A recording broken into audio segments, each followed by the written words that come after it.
So the world is rationally beautiful and rationally accessible to us, not just the everyday world, which of course we've got to survive in, we've got to understand, but the subatomic quantum world, which is quite different from the everyday world. So why is science so successful in that sort of way? Why is the world so beautifully ordered, also so fantastically fruitful? So a ball of energy has turned into the home today of saints and scientists after 13.7 evolving history of the universe. These are questions that arise from science, but they're not scientific questions in themselves, and so I think they exceed science's power to answer. I think we have every reason to believe that scientifically statable questions will receive scientifically statable answers, but we have every reason also to believe that there are many questions of significance which we will seek to address, which are not scientific in their character, and therefore will not be answered by science. Now, there are some common features, it seems to me, of the search for truth in science and religion. And one of them is that neither side achieves completeness. The physical world has proved to be inexhaustible in its character.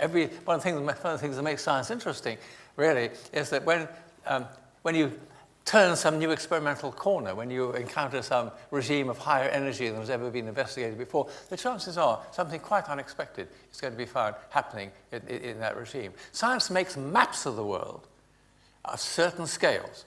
And those maps, when the science has been well winnowed and thoroughly investigated, those maps are reliable for their purpose. But of course, no map is universal and serves every purpose, and different scales will tell us different things about the world. So science, it seems that the physical world is inexhaustible in its richness, and therefore our scientific understanding, we must push it, of course, as far as we can.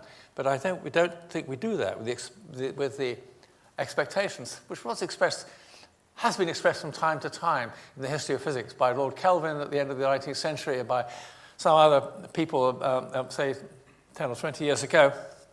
In the modern world, that the end of physics is in sight. I mean, I think that's a very unlikely thing. Equally, of course, certainly the end of theology is not in sight. Finite human beings will never totally be able to encapsulate the infinite reality of God. There's a very important strain of thinking in theology called apophatic theology, which warns one not to be overambitious.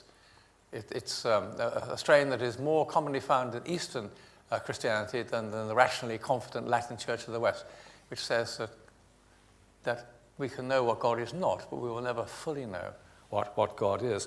So neither attains completeness, and neither, it seems to me, contains absolute certainty. Because in science, for example, the subtle intertwining of theory and experiment, the hermeneutic circle that links the two, means that we never achieve unquestionable understanding of the world. My favorite philosopher of science is Michael Polanyi, who was a very distinguished physical chemist before he turned to philosophy. And in his great book, Personal Knowledge, he says, and he's talking about science, remember, I'm writing this to show how I may commit myself to what I believe to be true, knowing that it might be false. I think that is the case in science, and I think it's the case in all forms of human quest for truth and understanding. And the best that we can get, and I think we can very often attain it, is well-motivated belief that it is rational to commit ourselves, but not exhaustive. A contrast between the two. Science is cumulative. It's a sort of linear subject. The average PhD physicist of today knows more about the universe than Isaac Newton ever did. Not, of course, by being cleverer than that great genius, but simply by living 300 years later. But in every other form of human encounter with reality, it seems to me, we don't have that cumulative, linear acquiring of knowledge. We can't say that the present state of the art is better than any previous state of the art. 21st century music is not intrinsically better than 18th century music. In fact, I think it isn't better than 18th century music. But that's another story. Similarly, the religious conversation, the theological conversation, has to take place across the centuries. The great theological thinkers, Augustine, Aquinas, Calvin, etc., they are bound to be participants in the contemporary discussion. They may have had insights and understandings, and indeed experience, to which we need to apprentice ourselves if we are to make use of it. I'm very much influenced myself by the English mystics of the 14th century, Mother Julian and people like that. If we're going to learn from them, we have to be humble enough to look at them.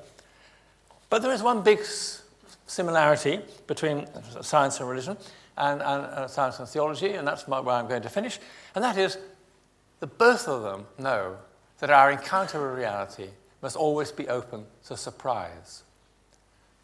The physical world has continually surprised us by its character. The paradigm example of that is, of course, quantum theory.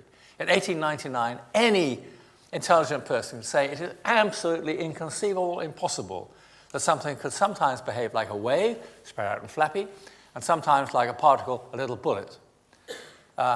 Easy to prove. Any first year philosophy student could have shown the incompatibility of that oxymoronic combination. But of course, we all know that's how light behaves. So the world is surprising. And that means that the instinctive question for a scientist to ask is not, whether it's about science or about anything else, is not, is it reasonable, as if we felt we knew beforehand the shape the rationality has to take. We ask a different question, at once more open and more demanding. The question we want to ask is not, is it reasonable, but what makes you think that is the case? You see, that's a question that's open in the sense it doesn't specify the form beforehand, the form of an acceptable answer. But it says that if that answer is to be accepted, you will have to produce motivating evidence for me to believe whatever point of view you're putting. That's how science, that's a scientific instinct to ask questions of that form. And I'm very happy myself to approach my religious beliefs in exactly similar spirit. I'm a Christian. My understanding of God is the God and Father of our Lord Jesus Christ. And I'm happy, I obviously can't in the remaining 1 minute, do this to explain what are the reasons that make me believe that that is the case. So I see this relationship. Questions of truth are of the greatest importance. I'd like to sometimes say that I'm two-eyed, at least two-eyed. I look at the world through the eye of science, I look at the world through the eye of religion, and I believe that with that binocular vision, I can see further and deeper than I could with either eye on its own. That's what I believe, and now Nicholas will tell us about something else.